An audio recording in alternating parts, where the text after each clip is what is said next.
Мен осыдан 8 жыл бұрын өзім сүйіп қосылған жолдасымнан былтыр ажырасып келіп отырған жайым бар.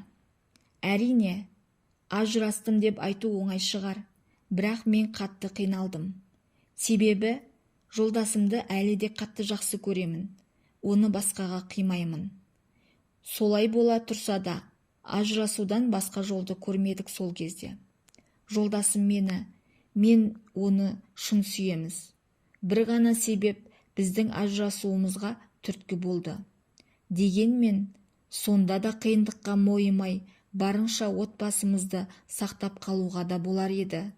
Әйтсе де мен өзім шілдікке салынған жоқпын. Оның да бақытты отбасы болып, артында ұрпағы қалғанын қаладым. Біз үйленгеннен кейін алғашқы жылдары ештеңеге басымызды қатырмадық. Жаңадан қосылған жас жұбайлар бір-біріне деген сезімдері ыстық болып, бір-біріне махаббатпен қарап жүрсе, бізде де дәл солай болған. Бірге болғанымызға бақытты едік. Бірақ арада сәби болмаған соң жағдайымыз қиындап, үйімізде күнде жанжал, ұрыс-керістен арыла алмай қойдық. Ұрысымыздың басты себебі баласыздық. Дәрігерге бірге барайық деймін. Оның қолы босамайды. Мен өзім барып қаралып келемін. Айтарлықтай кедергілер жоқ. Ендігі кезек күйеуімде болатын. Бірақ ол дәрігерге бармай, біраз уақытымызды жоғалтып алдық. Сонда да ол менің айыбын түсінбеді. Түсінсе де мойындағысы келмеді. Бізде бәрі де болды. Үй, көлік, өзіміз қалаған қызметіміз, табысымыз да жақсы болды.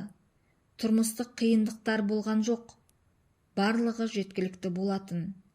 Ата-енеммен арамызда ешқандай қиындықтар болған жоқ. Біз барлығымыз бірге тұрдық. Мен ол кісілерге жақсы келін болдым, деп ұялмай айта аламын. Тек жолдасыммен түсінісе алмадық соңғы жылдары. Тіпті басқалар айтып жүргендей, ене мен келіннің арасында болып тұратын кішігірім ұрыс-керістер де болмапты.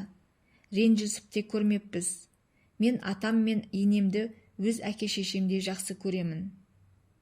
Ол кісілер де мені басқа келіндерінен бөлектеген емес. Сырт көз сүйсініп қарайтындай әп-әсем отбасы едік. Тек Алла тағала бізді жанды жерімізден қысты. Медицинаға жүгініп, дәрігерлерге қаралып, емделіп, нәтижесінде әрең жеткен жүктілігім еді. Ажырасардан 1 жыл алдын. Сол сәтте менен бақытты адам болмады. Қатты қуандым.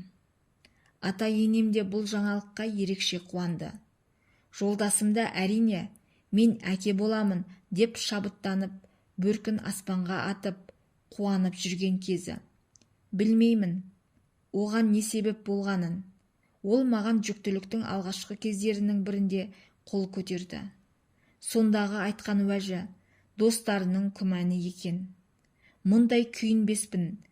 Өзім әрең жетіп, күтініп жүргенімде, менің ең жанды жеріме тиіп, намысымды аяққа таптағаны қатты ашуландырды. Әйел адам жүктілік кезеңде ашушаң, мінезі де құбылмалы болып келеді ғой. Мен сол сәтті бастан кешірдім. Токсикозымда өте қатты болды. Жаным қиналып жүрген кезде күйеуінің сол бір сөзіне ашуландым. Ол сүйіп алған жары маған сенбей, достарының сөзіне еріп, солардың айтқан негізсіз күмән күдіктерін маған тықпалаған кезде шыдамай оған ауыр сөздер айттым. Естігін келгені осы сөз болса айтайын. Иә, бұл сенің балаң емес. Сенен көтерсем, осы уақытқа деген көтеретін едім ғой. Сенің бала көтертуге қауқарың жоқ дедім ашуланып. Әрине, бұл жалған ғой. Оны өзі де жақсы біледі. Сонда да маған күмәнданып тұрса, демек мені сүймейді деп оған қатты ренжідім. Анығырақ айтқанда, ол өзінің маған айтқан сөздерін есепке алмай, менің ашумен айтқан сөздеріме сеніп, өмірімде бірінші рет қол көтерді. Сол сәтте ол аздап қызулау келген үйге. Сонда мен оған ештеңе айтпай-ақ қойсам бұлай болмас па еді деп өкінемін. Бірақ өз-өзімді басқара алмай қалдым. Мен де ашуландым. Сенген адамым қайдағы біреулердің айтағына еріп, маған күмәнданып тұрғанына. Сосын сол бір рет көтерген қолдың нәтижесінде біз сәбиімізді жоғалтып алдық. Ертесіне менен көп мөлшерде қан кетіп, баламыздан айырылып қалдық. Осы оқиға өмірімді мүлдем басқа арнаға бұрып жіберді. Күйеуімді қаншалықты жақсы көріп, сүйіп тұрсам да, соншама уақыттан бері күткен шаранамыздан айырылып қалуымызға себепші болды деп оны бірден жек көріп кеттім. Бірден төркініме кеттім. Оны кешіре алмадым. Ашу басылып, ақылға келген соң, оның үстіне күйеуімнің де сол бір істеген ісіне қатты өкініп жүргенін көргенде кешірім бердім. Бірақ қайтадан отбасы болып, қайта қосылу мүмкін бола ма, жоқ па деп сенімсіз болғандықтан қайтып бармадым ол үйге. Кешірім сұрап, қайта жалынып қоймады. Ата-енем де 2 рет келді. Сол кісілердің сөзін қимадым. Бір жағынан жолдасымды сол қылығы үшін жек көрсем де, жүрегімнің бір түкпірінде оған деген сезімім әлі де бар ғой. Мүмкін бұл сезім емес, оған деген аяушылық шығар. Ол да мені содан бері мазалап, хабарласуын тоқтатпады. Сөйтіп, 4 ай өтіп, 2 жақтың ата-аналары ақылын айтып, бір мүмкіндік беріп көруімді сұрады. Үлкен кісілер өмір көрген, оның үстіне кімнің қандай екенін біліп отыр ғой. Бізге жамандық тілемейді деп қайтадан бардым. Жолдасымды да бір есептен қимаймын, әрі аяймын. Кімнің үйінің есігін сығалап тамақ сұрап, кімнің қас-қабағына қарап кірін жуғызды екен деп, сол аяушылық сезім мені қайтадан сол үйге алып келді. Енді